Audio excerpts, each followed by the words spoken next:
Hello friends, आज हम कुछ CHO से रिगार्डिंग कुछ की पॉइंट्स जो हैं जो डायरेक्टली हर एग्ज़ाम के अंदर छोटे MCQ जो डायरेक्टली पूछे जाते हैं वो डिस्कस करेंगे। तो देखना बोर्ड के ऊपर लिखा है CHO MCQ, क्योंकि CHO स्टेट गवर्नमेंट की जो वैकेंसी होती है इसके अंदर क्या होता है, बहुत ज़्यादा डीप डिटेल के अंदर या एनक्लेस पैटर्न के MCQ नहीं पूछे जाते हैं, बहुत बेसिक चीज़ें पूछी जाती हैं। आपको क्या करना है, मेडिकल सर्जिकल के अंदर हर सिस्टम की बेसिक एनाटॉमी से सवाल पूछे गए या किसी डिजीज़ की कुछ फिक्स जो पॉइंट होते हैं वही पूछे जाते हैं, बहुत ज़्यादा डिटेल नहीं पूछी जाती है। तो चाहे नॉर्सेट हो या फिर स्टेट गवर्नमेंट का एग्ज़ाम हो, हर एग्ज़ाम के अंदर छोटे MCQ आते ही हैं।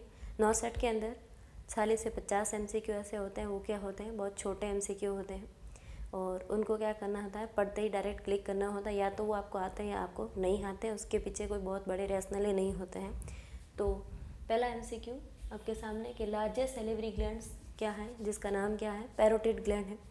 पैरोटिड ग्लैंड ये जो अपनी सैलिवरी ग्लैंड होती हैं ये क्या है, 3 पेयर्स के अंदर होती हैं। एक होती है मैक्सिलरी, एक होती है मैंडिबल और तीसरी कौन सी है, पैरोटिड ग्लैंड। इन तीनों में से सबसे बड़ी कौन है, पैरोटिड ग्लैंड।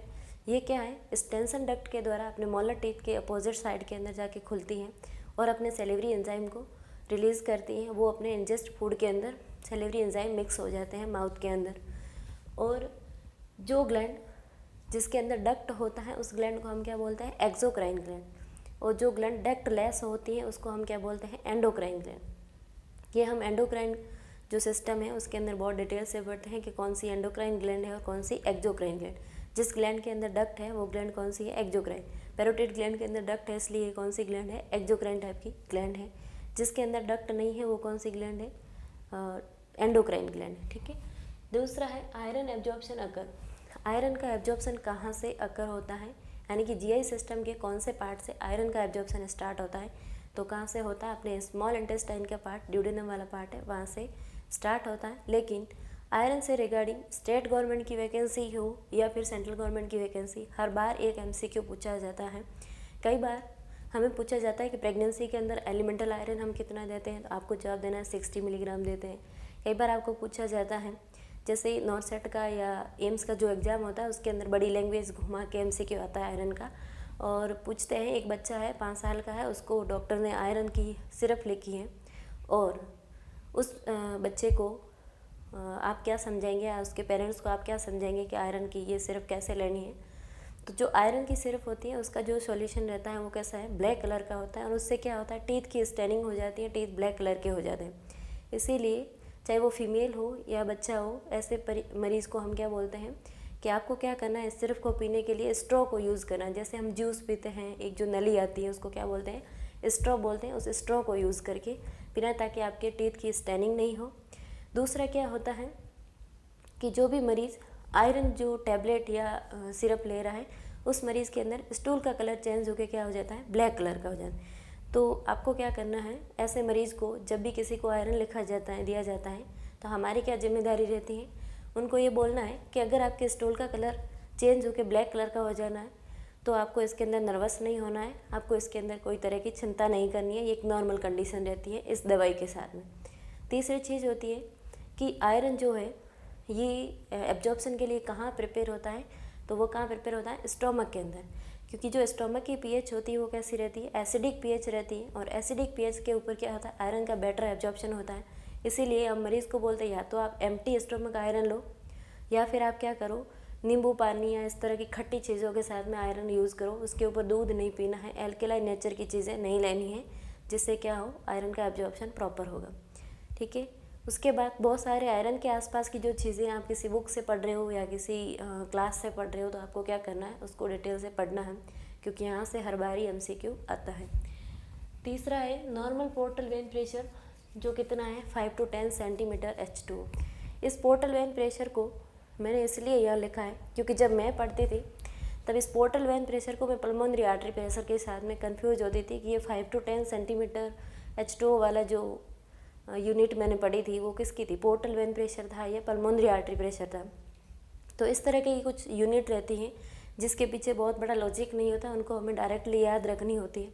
जैसे हम मान लो ABG की कुछ वैल्यूज़ होती है, pH नॉर्मल कितनी है, PCO2 नॉर्मल कितना है, CO2 नॉर्मल कितना है, या अपने इलेक्ट्रोलाइट रहते हैं जो सोडियम, पोटेशियम, क्लोराइड, इनकी नॉर्मल वैल्यू कितनी है, इनको क्या होता है डायरेक्टली हमें याद रखना होता है। तो ऐसे पॉइंट जो आपको याद नहीं रहते उसको क्या करना है, बार बार लिखना है, उनको बार बार रिवाइज करना है। यही एक तरीका है इसको याद रखने का, तो याद रखना है।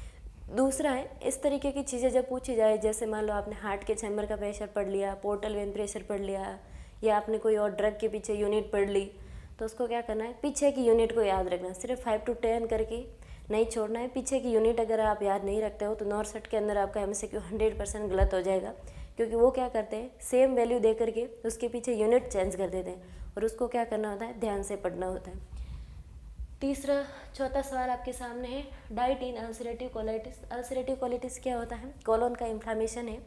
नॉर्मली अपनी एक हेल्थी पर्सन का जो गट है, जो कॉलोन है, उसको हेल्थी रखने के लिए हम कौन सी डाइट प्रेफर करते हैं, हाई फाइबर डाइट, जिसके अंदर फाइबर ज़्यादा हो वो डाइट देते हैं। जैसे हरी सब्जियां या फल फ्रूट जो होता है, ये क्या हाई फाइबर वाले होते हैं, इनको यूज़ करने को अपन बोलते हैं। लेकिन अल्सरेटिव कोलाइटिस वाले मरीज़ के अंदर क्या होता है, आंत के अंदर इन्फ्लामेशन होता है, इसीलिए उसकी pH जो है एसिडिक हो जाती है। नॉर्मली स्टोमक की जो pH एसिडिक रहती है, लेकिन इंटेस्टाइन की pH क्या होती है, एल्कलाइन टाइप की होती है। लेकिन अल्सरेटिव कोलाइटिस के अंदर क्या होता है, मरीज़ की जो इन्फ्लामेशन की वजह से उसकी pH क्या हो जाती है, एसिडिक हो जाती है, और ऐसी कंडीशन में मरीज़ को क्या होता है, डायरिया। और डायरिया वाले मरीज़ को हमने हाई फाइबर नहीं देना है, उसको क्या करना है, लो रेसिड्यू डाइट देनी, या इसको हम क्या कह सकते हैं, लो फाइबर डाइट देनी। ठीक है। तीसरा, 5वां MCQ आपके सामने है, मॉर्फिन सल्फेट कॉन्ट्राइंडिकेट का। मॉर्फिन सल्फेट को नॉर्मली हम क्या बोलते हैं, ये क्या है, पेन किलर ड्रग है। डायरेक्टली इसका पेन किलर ड्रग इफेक्ट नहीं होता है। ये MI वाले पेशेंट के अंदर हम नॉर्मली पढ़ते हैं कि मायोकार्डियल इंफ्रैक्शन वाले मरीज़ के अंदर अपन क्या देते हैं, मॉर्फिन ड्रग देते हैं। तो मॉर्फिन ड्रग क्या करती है, ये क्या करती है, अपने सेंट्रल नर्वस सिस्टम को क्या कर देती है, डिप्रेस कर देती है, जिसकी वजह से क्या होता है, पेन कम हो जाता है और बॉडी के अंदर ऑक्सीजन की डिमांड कम हो जाती है। जब ऑक्सीजन की डिमांड कम होगी तो बॉडी के अंदर लैक्टिक एसिड कम बनेगा, और जब लैक्टिक एसिड कम बनेगा तो पेन कम हो जाएगा ऑटोमेटिकली। इसका ड्रग का एक्शन इस तरीके का रहता है। जब भी किसी मरीज़ को आप मॉर्फिन दे रहे हो तो आपको क्या, आपकी क्या रेस्पॉन्सिबिलिटी है कि आपको क्या असेस करना है, उसके रेस्पिरेशन को आपको असेस करना है। अगर रेस्पिरेशन जो है 12 से कम हो जाती है तो आपको मॉर्फिन को स्टॉप कर देना है, और अगर 10 से कम हो गया है, ये इंडिकेट करता है कि पेशेंट का सेंट्रल नर्वस सिस्टम सो गया है, पेशेंट को क्या हो रहा है, रेस्पिरेटरी पैरालिसिस हो रहा है। आपको क्या करना है, डॉक्टर को इन्फॉर्म करना है अगर रेस्पिरेशन 10 से कम हो जाती है तो। नॉर्मल अपना रेस्पिरेशन कितना होता है, 12 to 20 ब्रीथ पर मिनट होता है। ठीक है, तो ये चीज़ आपको मॉर्फिन के साथ ध्यान रखनी है। और ये कॉन्ट्राइंडिकेट पैनक्रियाटाइटिस और कोलिसिस्टाइटिस वाले पेशेंट के अंदर क्यों रहती है, क्योंकि ये ड्रग क्या करती है, जो अपना स्पिक्टर ऑफ ओडाई है उसके अंदर क्या कर देती है, स्पाज्म कर देती है। जैसे स्पाज्म करेगी तो ये जो पैनक्रेटिक और हिपेटिक और गॉल ब्लैडर वाले जूस है वो इंटेस्टाइन के अंदर खाली नहीं होंगे, क्योंकि ये जो ओपनिंग है स्पिक्टर ऑफ ओडाई वाली, ये क्या करती है, हिपेटिक जूस को, गॉल ब्लैडर वाले जूस को और पैनक्रेटिक जूस को क्या है, अपने आंत के अंदर ड्रेन करती है, जो क्या है, अपने फूड को डाइजेस्ट करने। मेनली जो बाइल है जो किसको डाइजेस्ट करता है, फैट को डाइजेस्ट करने का काम करता है, और बाइल कौन बनाता है, लीवर। तो आपको ये चीज़ ध्यान रखनी है कि पैनक्रियाटाइटिस वाले मरीज़ को और कोलिसिस्टाइटिस वाले मरीज़ के अंदर मॉर्फिन सल्फेट कॉन्ट्राइंडिकेट होता है, नहीं दे सकते।